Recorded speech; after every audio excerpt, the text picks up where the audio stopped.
आपका यूनिक प्रज्ञान यूट्यूब परिवार में टीचटी पीचटी स्पेशल प्रैक्टिस टेस्ट श्रृंखला के पहले प्रैक्टिस सेट में मैं आप सभी का हार्दिक स्वागत करता हूं, वंदन करता हूं, अभिनंदन करता हूं। प्यारे साथियों, अगर आप टीचटी पीचटी जैसी प्रोक्ता LT grade UGC net JRF आदि विभिन्न प्रतियोगी परीक्षाओं की तैयारी कर रहे हैं तो आपके लिए प्रैक्टिस सेट होने वाला है काफी लाभकारी। तो इस प्रैक्टिस सेट को हल करना प्रारंभ करें इससे पूर्व अगर वीडियो को पहली बार देख रहे हैं तो चैनल पर नए हैं तो कृपया चैनल को सब्सक्राइब, वीडियो को लाइक और शेयर करना बिल्कुल ना भूलें। तो बिना समय गंवाए साथियों प्रारंभ करेंगे आज की पाठचर्या और देखेंगे पाठचर्या का पहला प्रश्न।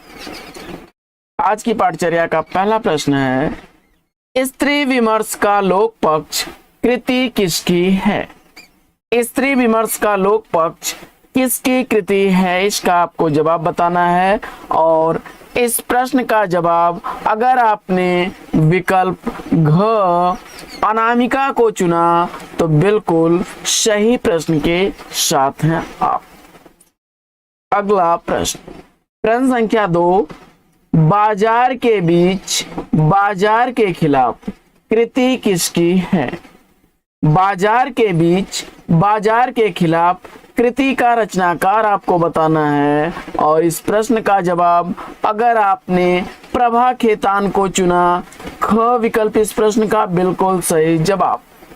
बढ़ते हैं अगले प्रश्न की तरफ और देखते हैं प्रश्न संख्या 3। प्रश्न संख्या 3 साथियों, सपनों की मंडी किसकी रचना है? सपनों की मंडी की रचना किसने की, इसका आपको जवाब बताना है।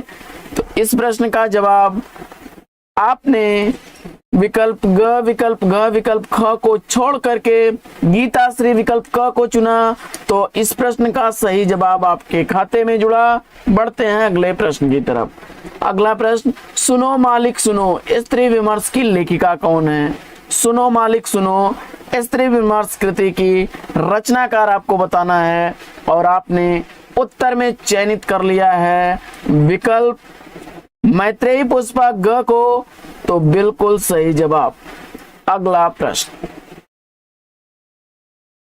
प्रश्न है कि नागपाश में स्त्री की लेखिका कौन है? नागपाश में स्त्री कृति की लेखिका आपको बताना है और इस प्रश्न का जवाब आपने चयनित कर लिया गीताश्री विकल्प ग को, तो बिल्कुल सही जवाब। अगला प्रश्न है कि स्त्री मेरे भीतर कृति किसकी है? स्त्री मेरे भीतर कृति की रचनाकार कौन है? और प्रश्न संख्या 6 का राइट आंसर आपने चयनित कर लिया विकल्प क, तो बिल्कुल राइट आंसर है। अगला प्रश्न है कि मैंने चांद तारे तो नहीं मांगे थे, मैंने चांद तारे तो नहीं मांगे थे कहानी संग्रह किसका है? यह किसके द्वारा लिखा गया है? और इस प्रश्न का जवाब आपने दे दिया है नीलिमा सिंह विकल्प ख, बिल्कुल सही जवाब। अगला प्रश्न, फटाफट उत्तर ट्रिक करिएगा कि पिंक स्लिप डैडी कहानी किसकी है?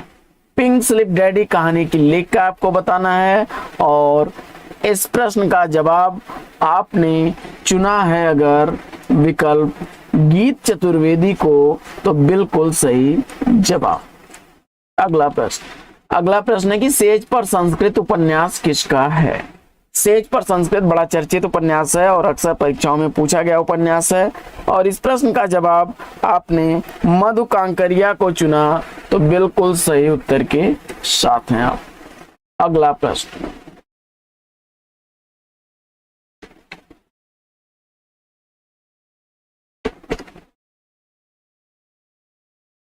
प्रश्न है कि सुमित्रानंदन पंत को उनकी किस काव्य कृति पर ज्ञानपीठ पुरस्कार मिला था?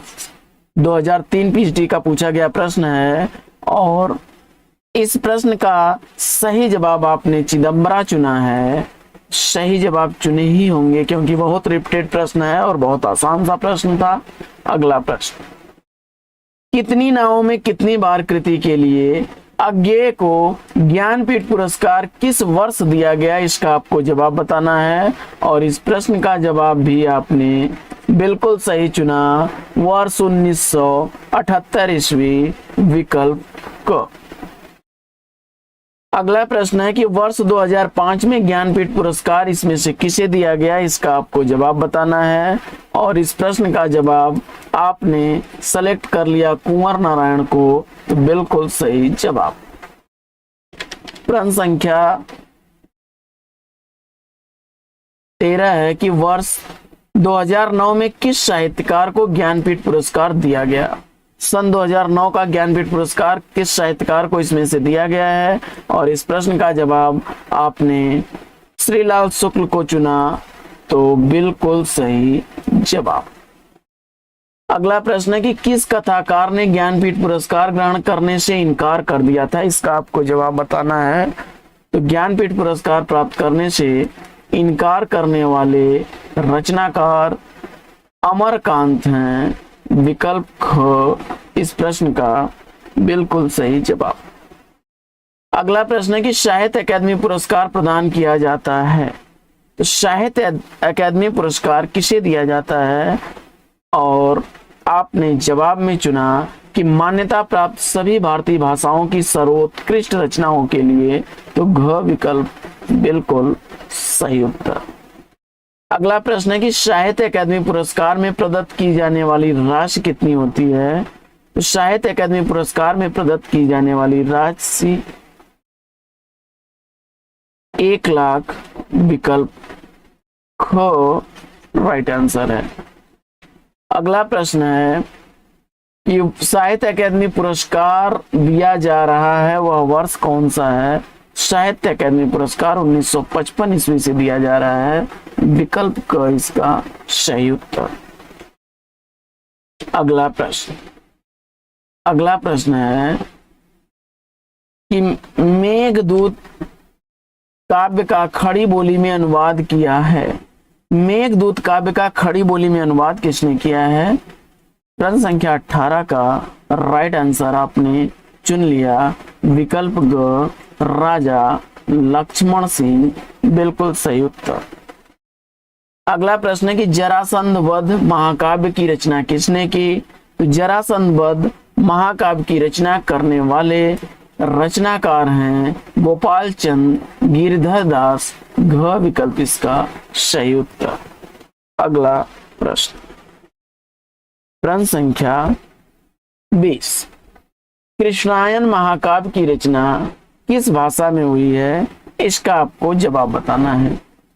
कृष्णायन महाकाव्य की रचना किस भाषा में हुई है, इसका आपको जवाब बताना है। और मुझे उम्मीद है कि इस प्रश्न का जवाब आपने अवधि चुन करके इस प्रश्न का बिल्कुल सही जवाब दिया होगा। अगला प्रश्न है कि कौन सा कवि भारतेंदु मंडल का नहीं है। फटाफट उत्तर चयनित करिए, इसमें से कौन से कवि हैं जो भारतेंदु मंडल के कवि नहीं हैं। और इस प्रश्न का जवाब आपने चुन लिया है विकल्प घ प्रताप सिंह को, तो बिल्कुल सही उत्तर। अगला प्रश्न है कि आधुनिक काल को नवीन काल की संज्ञा किसने दी है। आधुनिक काल को नवीन काल किसने कहा है। तो आधुनिक काल को नवीन काल की संज्ञा देने वाले हैं गुलाब राय, क विकल्प इस प्रश्न का बिल्कुल सही जवाब। अगला प्रश्न है कि भारतेंदु जी की अधिकांश कविताएं किस भाषा में हैं। तो भारतेंदु हरिश्चंद्र की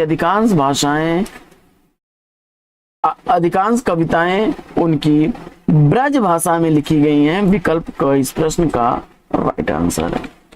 अगला प्रश्न संख्या 24 है कि भारतेंदु युग का कौन सा कवि पुष्टि मार्ग में दीक्षित था, इसका आपको जवाब बताना है। और इस प्रश्न का जवाब आपने चयनित कर लिया है विकल्प भारतेंदु हरिश्चंद्र, ऑप्शन ख बिल्कुल सही जवाब। पीएचडी 2003 का पूछा गया प्रश्न है। अगला प्रश्न है कि बकरी बिलाप किसकी काव्यकृति है। बकरी बिलाप काव्यकृति का रचनाकार आपने चुना है भारतेंदु हरिश्चंद्र को, तो विकल्प ग इस प्रश्न का बिल्कुल सही जवाब। अगला प्रश्न है कि रामचरितमानस में वक्ता श्रोता के कितने युग्म हैं।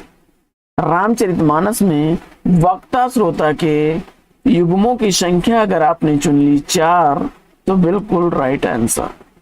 अगला प्रश्न, विशिष्ट प्रबंध काव्य रामचंद्रिका के रचनाकार कौन है? तो रामचंद्रिका के रचनाकार आपने चयनित किया केशव दास, बिल्कुल सही जवाब। अगला प्रश्न है कि हिंदी में भक्तमाल परंपरा की शुरुआत किसने की?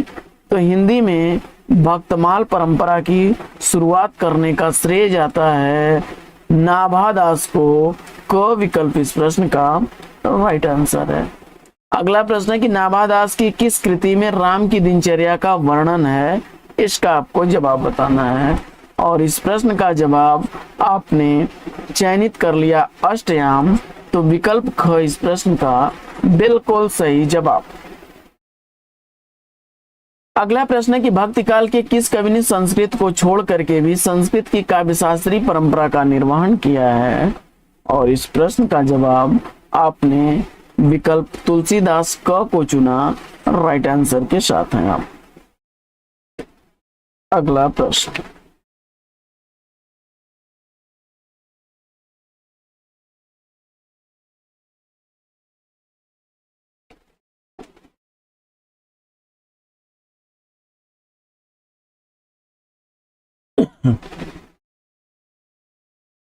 अगला प्रश्न है कि आचार्य रामचंद्र शुक्ल के अनुसार इसमें एक ऐसा कवि है जिसका वियोग वर्णन वियोग के लिए ही है, परिस्थिति के अनुरोध से नहीं। यह कथन संबंधित है किससे? इसका आपको जवाब बताना है और इस प्रश्न का जवाब आपने सूरदास को चुना, तो बिल्कुल सही जवाब। जीआईसी और पीएचडी परीक्षा 2009 का पूछा गया प्रश्न है। अगला प्रश्न है कि भक्तिकालीन कवियों में एक ऐसा ख्याति लब्ध रचनाकार है जो अपने काव्य में लोकव्यापी प्रभाव वाले कर्म और लोकव्यापिनी दशाओं के वर्णन में माहिर है। ऐसे रचनाकार का नाम क्या है? और इस प्रश्न का जवाब अगर आपने विकल्प घ तुलसीदास को चुना, तो राइट आंसर के साथ हैं। अगला प्रश्न है कि पराधीन सपने सुख नाही, बिनु सत्संग विवेक न हुई, इन पंक्तियों के रचयिता कौन है? और इस प्रश्न का जवाब अगर विकल्प क आपने तुलसीदास को चुना, तो राइट आंसर के साथ हैं आप। अगला प्रश्न है कि तुलसीदास को कलिकाल का वाल्मीकि किसने कहा है? तुलसीदास को कलिकाल का वाल्मीकि किसने कहा है? इसका जवाब आपको बताना है और इस प्रश्न का जवाब अगर आपने विकल्प ख नाभादास चुना, तो बिल्कुल सही जवाब के साथ हैं आप। अगला प्रश्न है कि राम भक्त की शाखा, राम भक्त के अंतर्गत स्वसुखी संप्रदाय की स्थापना किसने की? स्वसुखी संप्रदाय के संस्थापक कौन है? और जवाब में आपने रामचरण दास विकल्प ग को चुना, तो बिल्कुल सही जवाब। अगला प्रश्न है कि रामचरितमानस की सबसे पहले टीका किसने लिखी थी? रामचरितमानस के पहले टीकाकार इसमें से कौन है? और इस प्रश्न का भी जवाब आपने चयनित कर लिया रामचरण दास, विकल्प घ को सही जवाब के साथ हैं आप। अगला प्रश्न, देखन जो पाऊं तो पठाऊं, जम लोक हाथ दूजो न लगाऊं वार को, पंक्तियां किस कवि द्वारा सृजित हैं? तो इस प्रश्न का जवाब आपने चयनित कर लिया विकल्प क हृदय राम, तो बिल्कुल सही जवाब। अगला प्रश्न है कि तुलसीदास का वह ग्रंथ कौन सा है जिसमें ज्योतिष का वर्णन किया गया है? और प्रश्न संख्या 38 का राइट आंसर अगर आपने सेलेक्ट कर लिया है रामाज्ञा प्रश्नावली, तो ग विकल्प इस प्रश्न का बिल्कुल सही जवाब। अगला प्रश्न है कि संगत इसमें से कौन सा है? प्रश्न संख्या 39 का राइट आंसर क्या बनेगा? और इस प्रश्न का जवाब अगर आपने चयनित कर लिया विकल्प को नाभादास भक्तमाल, तो बिल्कुल सही जवाब। यह कबीर की रचना है, नानक की नहीं। अगला प्रश्न, राधा वल्लभ संप्रदाय में सर्वोपरि स्थान किसका है? तो राधा वल्लभ संप्रदाय में सर्वोपरि स्थान राधा का है, विकल्प ग इस प्रश्न का राइट आंसर है। अगला प्रश्न है कि बड़ो अभाग अनन्य सभा को उठ गयो ठाठ सिंगार इस पंक्ति के लिए समर्पित है। यह पंक्ति किसके लिए समर्पित है? बड़ो अभाग अनन्य सभा को उठ गयो ठाठ सिंगार। तो यह पंक्तियां किसके लिए समर्पित हैं? और इस प्रश्न का जवाब अगर आपने विकल्प ग चुना, हरिवंश को, हित हरिवंश को उनकी मृत्यु पर कहा गया है, विकल्प ग राइट आंसर है। अगला प्रश्न है कि किस संप्रदाय में राधा कृष्ण से विग्रह नहीं होता वरन वाम पार्श्व के स्वर्ण पत्र पर श्री राधा शब्द अंकित रहता है? तो इस प्रश्न का जवाब अगर आपने चयनित कर लिया है राधा वल्लभ संप्रदाय, तो घ विकल्प इस प्रश्न का बिल्कुल सही जवाब। अगला प्रश्न है कि नायिका भेद से संबंधित सूरदास की कृति इसमें से कौन सी है? तो सूरदास द्वारा लिखी गई नायिका भेद से संबंधित रचना साहित्य लहरी है, विकल्प क इस प्रश्न का बिल्कुल सही जवाब। अगला प्रश्न है कि वात्सल्य और श्रृंगार के क्षेत्रों में जितना अधिक उद्घाटन सूर ने अपनी बंद आंखों से किया है उतना किसी अन्य कवि ने नहीं। सूर के संबंध में यह वक्तव्य किस आलोचक का है? और इस प्रश्न का जवाब आपने चयनित किया आचार्य रामचंद्र शुक्ल, तो विकल्प ख बिल्कुल सही जवाब। अगला प्रश्न है प्रश्न संख्या 45 की जुगमान चरित, भ्रमर गीत और प्रेम तत्व निरूपण रचनाओं के रचनाकार कौन है? और इस प्रश्न का जवाब आपने चयनित कर लिया कृष्णदास को, तो विकल्प क इस प्रश्न का बिल्कुल सही जवाब। अगला प्रश्न है कि भक्तन को कहां सी करी सो काम, आवत जात पनैया टूटी विसरी गयो हरिनाम। यह पंक्ति किस कवि की है? और इस प्रश्न का जवाब आपने चयनित कर लिया विकल्प ग कुंभन दास, तो राइट आंसर के साथ हैं आप। अगला प्रश्न है कि रास पंचाध्यायी, रूप मंजरी, सुदामा चरित, भंवर गीत ग्रंथों की रचना किस कृष्ण भक्त कवि ने की है? और प्रश्न संख्या 47 का आपने जवाब सेलेक्ट कर लिया विकल्प घ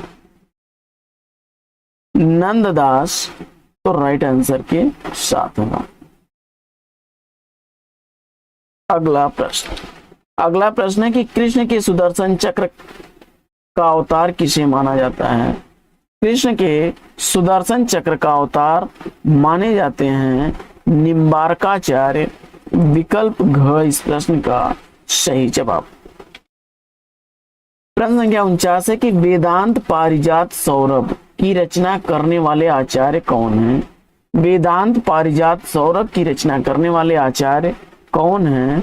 और इस प्रश्न का जवाब आपने चुन लिया निम्बारकाचार्य, विकल्प क को, तो बिल्कुल सही जवाब।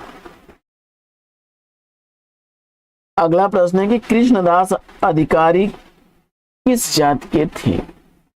इस प्रश्न का उत्तर आपने कुणबी चुना, तो ग विकल्प इसका राइट आंसर है। अगला प्रश्न है कि कृष्णदास की जन्मभूमि है। कृष्णदास की जन्मभूमि आपने चयनित कर लिया गुजरात को, तो बिल्कुल सही जवाब। अगला प्रश्न है कि परमानंद सागर के रचयिता कौन है? परमानंद सागर का रचनाकार आपने परमानंद दास, विकल्प क को चुना, तो राइट आंसर है आपका। अगला प्रश्न है कि अष्टछाप के कवियों में सबसे छोटे थे। तो अष्टछाप के कवियों में सबसे छोटे कवि थे नंददास, विकल्प घ राइट आंसर है। अगला प्रश्न है कि नंददास की प्रसिद्धि का कारण कौन सा ग्रंथ माना जाता है? नंददास की प्रसिद्धि का कारण कौन सा ग्रंथ माना जाता है? और इस प्रश्न का जवाब आपने सेलेक्ट कर लिया रास पंचाध्यायी, तो क विकल्प इस प्रश्न का बिल्कुल सही उत्तर। अगला प्रश्न है कि राधा कृष्ण की युगलोपासना का विधान किस संप्रदाय में है? राधा कृष्ण की युगलोपासना का विधान किस संप्रदाय में है? और आपने सेलेक्ट कर लिया निम्बार्क संप्रदाय, तो बिल्कुल सही जवाब। अगला प्रश्न है कि राधा वल्लभ संप्रदाय में त्रिकुटी पर तिलक के बीच बिंदी किसका प्रतीक है? तो राधा वल्लभ संप्रदाय में त्रिकुटी पर तिलक के बीच जो बिंदी लगाई जाती है वह प्रतीक है राधा का। विकल्प ख बिल्कुल राइट आंसर। अगला प्रश्न है कि स्त्री शब्द का पर्यायवाची शब्द इसमें से कौन सा नहीं है। पीएचडी 2010 का पूछा गया प्रश्न है और इस प्रश्न का जवाब आपने सेलेक्ट कर लिया ललाम, तो राइट आंसर है ललना, प्रमदा, तरुणी, ये स्त्री के पर्याय हैं। अगला प्रश्न है कि धूसर किसका पर्याय है। धूसर शब्द किसका पर्यायवाची है और इस प्रश्न का जवाब आपने गर्दभ विकल्प ग को चुना, तो सही उत्तर के साथ हैं आप।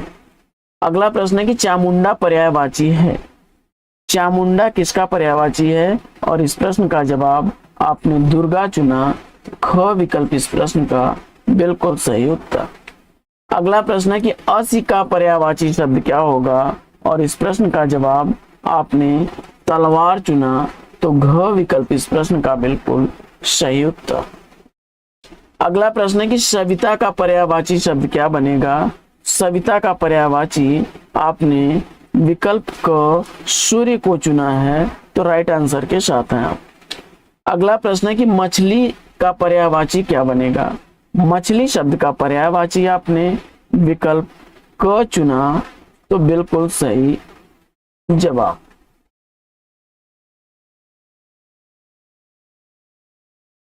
अगला प्रश्न है कि अतनु का पर्यायवाची क्या होगा। अतनु शब्द का पर्यायवाची आपको बताना है और उत्तर में आपने विकल्प ख चुना, कामदेव, सही उत्तर के साथ हैं आप। अगला प्रश्न है कि सौदामिनी का पर्यायवाची शब्द क्या बनेगा। सौदामिनी शब्द का पर्यायवाची आपको बताना है और इस प्रश्न का जवाब अगर आपने विकल्प घ चुना है बिजली, तो बिल्कुल राइट आंसर है आपका। अगला प्रश्न है कि अवधूत का पर्यायवाची क्या बनेगा। अवधूत शब्द का पर्यायवाची आपने विकल्प ग मुनि चुना है, तो राइट आंसर के साथ हैं आप। अगला प्रश्न है कि निम्नलिखित में से प्रत्येक शब्द के लिए उसके नीचे दिए गए विकल्पों में से ऐसे विकल्प का चयन कीजिए जो प्रश्न में दिए गए शब्दों का समानार्थी शब्द नहीं है और इस प्रश्न का जवाब अगर आपने प्रश्न संख्या 66 का राइट आंसर चुन लिया है विकल्प घ अष्ट, तो सही उत्तर के साथ हैं आप। अगला प्रश्न है कि अंश शब्द जो है, अंश शब्द का आपको समानार्थी बताना है और इस प्रश्न का जवाब आपने चयनित कर लिया अंश, तो बिल्कुल राइट आंसर है। इसमें जो है ओठ का जो है समानार्थी शब्द अष्ट नहीं है। यहाँ भी अंश का समानार्थी शब्द अंश नहीं है, इसका अर्थ कंधा होता है। बाकी अवयव, हिस्सा, भाग ये अंश के समानार्थी शब्द होते हैं। इसी तरह ओष्ठ, रद, पट और अधर होठ के समानार्थी शब्द हैं। अब यहाँ पर आपको गधा का पर्याय कौन सा नहीं है ये आपको बताना है और जवाब आपने घ चुना, तो राइट आंसर है। अगला प्रश्न है कि बल्लभ का पर्याय इसमें कौन सा नहीं है और इस प्रश्न का जवाब आपने चयनित कर लिया विकल्प घ, तो राइट आंसर है आपका। अगला प्रश्न है कि बुद्धि का पर्याय इसमें कौन सा नहीं है। अक्ल, प्रज्ञा, समझ ये बुद्धि के पर्याय हैं, तो विकल्प घ इसका राइट आंसर हो जाएगा। अगला प्रश्न, आगे 71 से 75 तक के प्रश्न जो है प्रत्येक प्रश्न के लिए एक शब्द दिया गया है जिसके 4 शब्द अंकित हैं। इसमें से एक शब्द के लिए एक समानार्थी है। सही समानार्थी शब्द का आपको जवाब बताना है। तो इसमें कमल का समानार्थी क्या बनेगा। कमल का समानार्थी शब्द आपने पारिजात चुना, सही जवाब है आपका।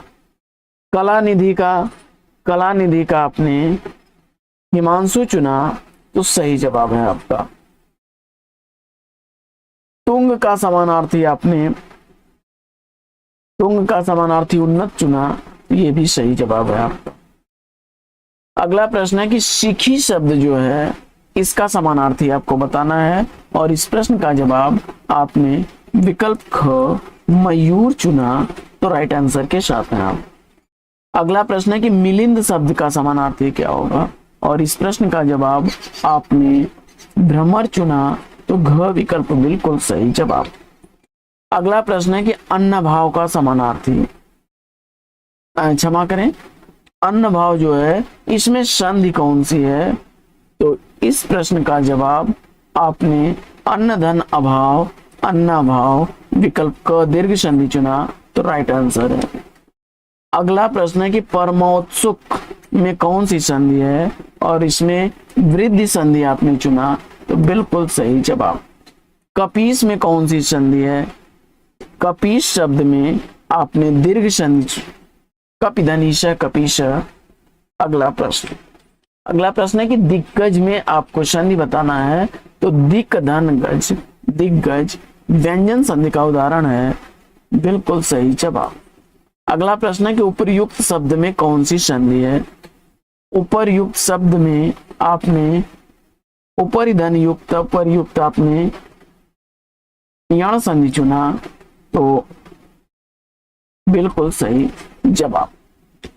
अगला प्रश्न है कि सायक में कौन सी संधि है, तो सायक में आपने अयादि संधि चुना, सही जवाब है। इसी तरह से दयानंद में संधि आपको बताना है और दयानंद में आपने दीर्घ संधि चुना, तो राइट आंसर है आपका। अगला प्रश्न है कि दिए गए शब्दों में सही संधि विच्छेद के 4 विकल्पों में से ज्ञात करना है आपको। पयोद का संधि विच्छेद क्या बनेगा और पयोद का संधि विच्छेद आपने पया धन द पयोद बताया, विकल्प ख राइट आंसर है। सुबंत का संधि विच्छेद क्या होगा, तो सुप धन अंत सुबंत, विकल्प क इसका राइट आंसर है। व्यूह का आपने वी धन ऊह बताया, तो बिल्कुल राइट आंसर है आपका। सप्तर्षि में आपने अगर संधि बताई है सप्त धन ऋषि, संधि विच्छेद इसका सप्त धन ऋषि बताया, तो राइट आंसर है। और वट वृक्ष में आपने कौन सी बताई है, तो वट वृक्ष में आपने वट धन वृक्ष वट वृक्ष, विकल्प क राइट आंसर। अगला प्रश्न है कि पशु शब्द का विशेषण क्या होगा,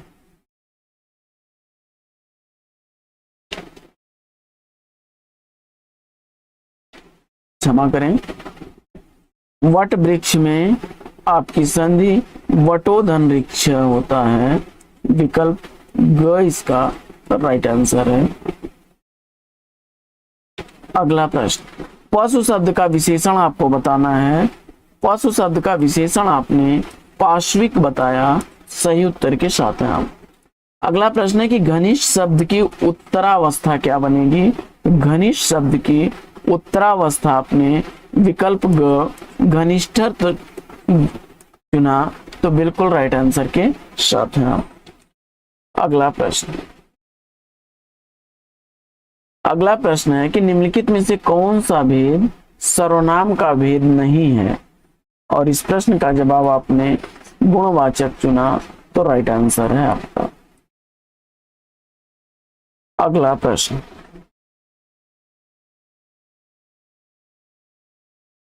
बृहत विशेषण की शुद्ध उत्तमावस्था क्या बनेगी और जवाब में आपने बृहत्तम चुना, सही जवाब के साथ हैं आप। निम्नलिखित में से विकारी शब्द कौन सा है और जवाब में आपने सेलेक्ट कर लिया है लड़का, तो राइट आंसर है। परंतु आज यथा अविकारी शब्द है। अगला प्रश्न है कि कौन सा बहुवचन है, तो इसमें से प्राण सदैव बहुवचन में प्रयुक्त होता है, विकल्प ख राइट आंसर है। अगला प्रश्न है कि पुरुषवाचक सर्वनाम कितने हैं, पुरुषवाचक सर्वनाम 3 तरह के होते हैं, विकल्प क राइट आंसर है। अगला प्रश्न है कि निम्नलिखित में से कौन सा भेद संज्ञा के मुख्य 3 वेदों के अंतर्गत नहीं आता है। इस प्रश्न का जवाब अगर आपने सेलेक्ट कर लिया समूहवाचक संज्ञा विकल्प घ तो राइट आंसर के साथ हैं आप। अगला प्रश्न है कि निम्न में से पुल्लिंग शब्द कौन सा है, और इस प्रश्न का जवाब अगर आपने विकल्प ख कवि को चुना तो राइट आंसर है। अगला प्रश्न है कि मुझे किस प्रकार का सर्वनाम है, इसका आपको जवाब बताना है। तो मुझे किस प्रकार का सर्वनाम है, इस प्रश्न का उत्तर अगर आपने उत्तम पुरुष चुना तो राइट आंसर है। अगला प्रश्न है कि बोलने वाले के लिए जिन सर्वनामों का प्रयोग होता है उन्हें क्या कहते हैं, इस प्रश्न का जवाब आपने उत्तम पुरुष विकल्प क चुना, सही उत्तर के साथ है आप। अगला प्रश्न है कि मध्यम पुरुष बताइए कौन सा है, और मध्यम पुरुष के में आपने बताया विकल्प ख तुम, तो राइट आंसर है आपका। अगला प्रश्न है कि उत्तम पुरुष निम्न में से कौन सा है, उत्तम पुरुष निम्न में से कौन सा है, और इस प्रश्न का जवाब अगर आपने विकल्प क चुना मैं, तो राइट आंसर के साथ हैं आप। अगला प्रश्न है कि आदर शब्द से विशेषण क्या बनेगा, आदर शब्द से विशेषण आपने चयनित किया है विकल्प ग आदरणीय, तो सही उत्तर के साथ हैं आप। अगला प्रश्न है कि निम्न में से स्त्रीलिंग शब्द कौन सा है, तो इसमें से स्त्रीलिंग शब्द के रूप में आपने नदी को चुना, तो राइट आंसर है। बाकी दही, पानी, हाथी पुल्लिंग शब्द हैं। काल कितने प्रकार का होता है, और मुख्य रूप से आपने काल के 3 भेद बताए, तो बिल्कुल सही जवाब। कौन सा शब्द इसमें से क्रिया नहीं है, और इस प्रश्न का जवाब आपने विकल्प घ चुना, छाया, तो राइट आंसर है। अगला प्रश्न है कि निम्नलिखित में से विकारी शब्द कौन सा है, तो विकारी शब्द के रूप में आपने मनुष्य को चुना, तो राइट आंसर है। अव्यय के कितने वेद होते हैं, तो अव्यय के 4 वेद होते हैं, विकल्प ग इस प्रश्न का राइट आंसर है। तो साथियों, आज की यह पाठचर्या आपको कैसी लगी कमेंट्स करके जरूर बताइएगा, और वीडियो को लाइक और शेयर कर दिया करिए, जिससे कि हमारा मनोबल बना रहे और हम आपके लिए प्रतिदिन ऐसी ही पाठचर्या लेकर के आते रहें। तो आज की पाठचर्या में साथियों लेंगे यहीं पर विराम, फिर मिलेंगे आपसे अगले वीडियो में एक नए प्रकरण, एक नया टॉपिक, एक नए अंदाज में। तब तक के लिए लेंगे आपसे विदा। आपका जीवन मंगलमय हो। बेस्ट विशेष, बेस्ट ऑफ लक। जय हिंद साथियों।